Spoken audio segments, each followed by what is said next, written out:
yaitu syubhat. Semoga dengan pengetahuan kita yang memadai tentang syubhat, kita bisa beribadah kepada Allah dengan lebih khusyuk, dengan lebih benar, sehingga kita akan menggapai ridho dari Allah Subhanahu wa Ta'ala. Para hadirin yang terhormat, sesungguhnya ini bukan jadwal saya, tapi karena salah satu pemateri yang hadir yang seharusnya berdiri di podium ini sekarang itu sedang berhalangan, sehingga saya selaku ketua panitia kegiatan Ramadan ini harus siap sedia untuk menjadi pengganti dari pemateri yang bersangkutan. Adapun hadis yang ke-6, ini adalah hadis tentang syubhat, hadis yang memberikan kita pelajaran bahwa kita harus berhati-hati di dalam melakukan, di dalam berpikir, di dalam bertindak, di dalam mengambil keputusan, karena tidak adanya satu kejelasan aturan atau satu kejelasan hukum. Kita mengenal hukum itu kalau tidak kalah ya kalah. Tetapi karena kehidupan manusia, problematika yang dihadapi begitu kompleks, terkadang ada satu perkara, satu urusan itu yang tidak jelas apakah ini haram, apakah ini dilarang oleh Allah SWT, apakah ini diperbolehkan, ini haram. Terkadang ada urusan, ada perkara di antara keduanya. Inilah nasihat dari Rasulullah, hadis dari Rasulullah yang akan kita kaji bersama-sama. Hadisnya begini, hadis yang pertama. An Abi Abdillah An-Nu'man bin Bashir radhiyallahu anhu. Qala, hadis dari Abdillah Nu'man bin Bashir. Beliau mengatakan, sami'tu Rasulullah sallallahu alaihi wasallam. Aku mendengar Rasulullah sallallahu alaihi wasallam. Yaqul, beliau bersabda, innal halala bayyinun wa innal harama bayyinun. Sesungguhnya perkara yang halal itu jelas, dan perkara yang haram itu jelas. Wa bainahuma umurun mushtabihat, dan di antara keduanya itu ada perkara-perkara yang syubhat. Kita tahu urusan halal itu banyak sekali. Hal-hal yang halal itu banyak sekali. Makanan yang halal yang diperbolehkan itu banyak sekali. Kemudian hal-hal yang diharamkan oleh Allah itu juga jelas. Dua-duanya jelas. Misalnya makan nasi itu halal. Sementara ada beberapa hal yang di dalam Al-Quran itu diharamkan oleh Allah. Misalnya Qur'an alaihim maitat wa dam wa rahmul khinzir wa ma uhilla lillahi. Diharamkan daging babi. Itu jelas sekali. Dari dulu sampai sekarang, sampai kapan yang namanya daging babi itu diharapkan oleh Allah. Meskipun banyak orang berdebat apa sebabnya ini daging kok diharamkan, sementara yang lain tidak. Apakah karena banyak penyakit di dalamnya, apakah karena alasan yang lain? Sedangkan saudara-saudara kita yang non-muslim banyak sekali mengkonsumsi daging babi dan baik-baik saja.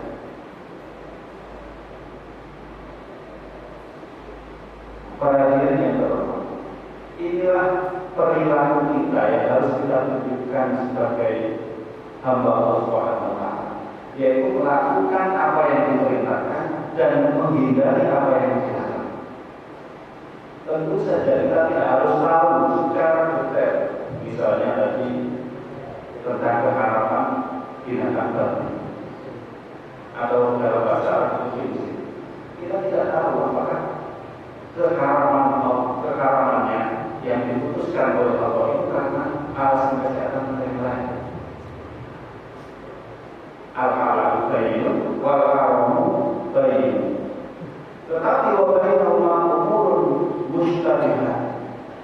di antara keduanya itu ada perkara-perkara atau hal-hal yang subhan. Apa itu hal-hal yang subhan? Hal-hal yang tidak ada, yang tidak jelas dasar hukumnya, atau masih debatable, masih diperdebatkan. Banyak orang mengatakan yang subhan. Saya contoh satu saja. Walaupun ada yang mengatakan ini subhan, ini tidak. Rokok. Insya Allah di sini yang laki-laki mayoritas perokok. Karena ada dalilnya. Katanya warga ma'rofi merokok serta orang yang merokok. Itu dari orang yang selainnya. Warga ma'rofi itu artinya rukuklah bersama orang-orang yang rukuk, bukan rokok. Sejak dulu sampai sekarang, ulama itu selalu berbeda-beda pendapat bagaimana hukum asal dari rokok. Kalau itu jauh dari madorotnya, apalagi yang dirilis oleh Dinas Kesehatan, sekian banyak bahaya yang mengancam atau racun yang terkandung dalam asal rokok itu. Tentu dalam kajian hukum Islam yang seperti ini yang apabila madorotnya besar, itu diharamkan. Tetapi tidak banyak juga ulama yang berpendapat rokok itu tidak haram. Artinya halal. Kalau tidak halal itu makruh. Ini hukum yang di tengah-tengah ini kadang-kadang kita terjebak pada umur musyrik. Kita ragu, rokok atau ya, tak rokok itu. Kalau kita diingatkan oleh Rasulullah SAW bahwa kita harus berhati-hati di dalam rangka. Berhati-hati di dalam mengambil satu keputusan. Sehingga ini, saya sering berdiskusi dengan Pak Emil Yakin. Walaupun tidak harus ketemu kesimpulannya tentang definisi takwa. Kalau Pak Emil kan alirannya Qadariyah. Kalau saya dituduh Jabariyah. Qadariyah itu orang yang mampu untuk bertindak itu sesuai dengan kehendaknya sendiri. Kalau Jabariyah orang yang tidak punya kehendak. Jadi semua kehidupan, semua langkah, semua pemikirannya itu dikendalikan oleh yang atas. Jadi seperti manusia itu seperti wayang gitu, yang dikendalikan oleh Tuhan. Kadang-kadang begitu.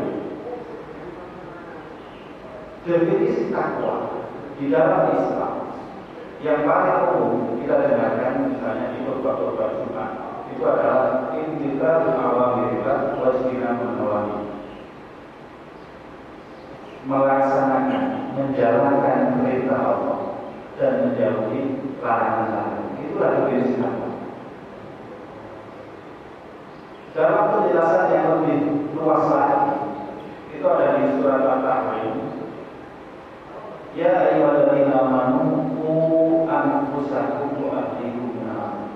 Wahai orang yang beriman, jagalah diri kalian dan juga keluarga kalian dari nar api neraka. Dalam bahasa Arab itu fi'il amar. Inilah derivasi dari kata takwa. Takwa itu menjaga diri.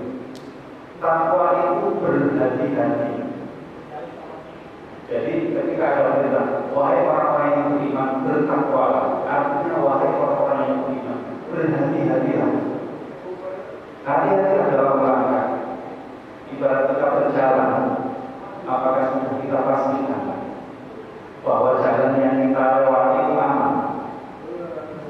Apakah kita sudah hati-hati dan waspada bahwa di jalan nanti tidak ada duri atau batu atau kerikil yang menghalangi langkah kita?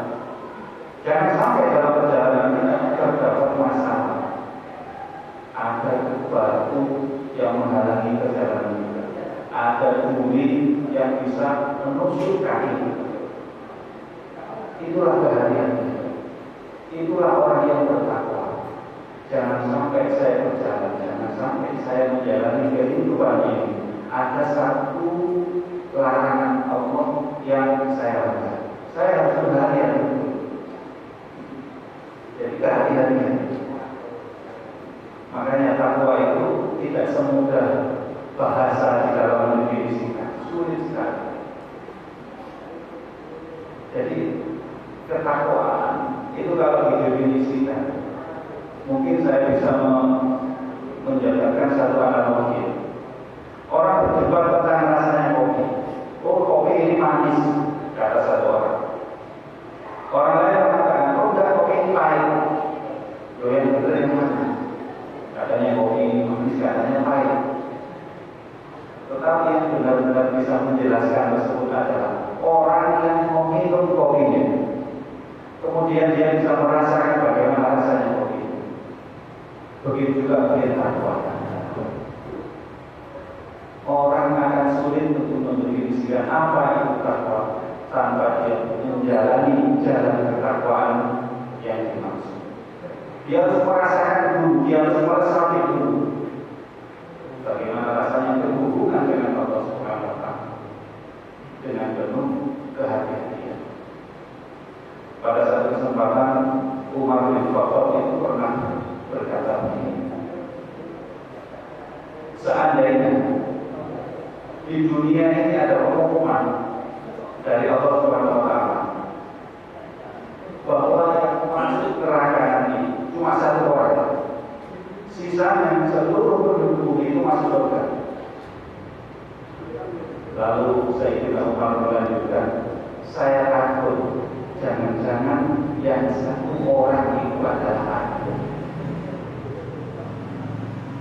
Betapa hati-hatinya, betapa rendah dirinya sikap dari Sayyidina Umar. Itulah ketakwaan. Para hadirin yang berhormat, dari hadis ini kita belajar agar kita berhati-hati di dalam melakukan. Karena semua keputusan, semua tindakan yang kita lakukan itu akan ada balasannya, itu akan ada perhitungannya. Faman ya'mal mithqala dzarratin khairan yarah, wa man ya'mal mithqala dzarratin syarran yarah. Mungkin kita menyebutkan, kita mengucap subhanallah, kita mengucap la ilaha illallah, kita mengucap la haula wala quwwata, zikir itu adalah sesuatu yang sederhana, yang gampang sekali dilakukan. Tapi nanti kelak di dalam kisah, itulah kalimat yang akan menolong kita semua. Kalimat yang kita bisa senang, kita bisa tertawa, bisa menangis, semua itu berasal dari kita. Maka dari itu kita harus bertakwa dalam arti berhati-hati menjaga hati kita sendiri. Semoga dengan Ramadan ini menjadikan kita pribadi yang baik, pribadi yang bertakwa kepada Allah.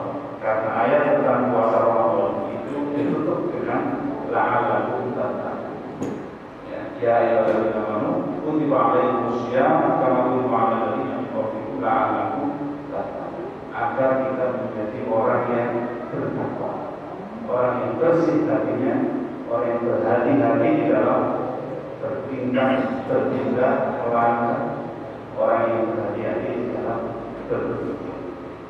Dan dari Allah termasuk orang-orang yang bertakwa. Allah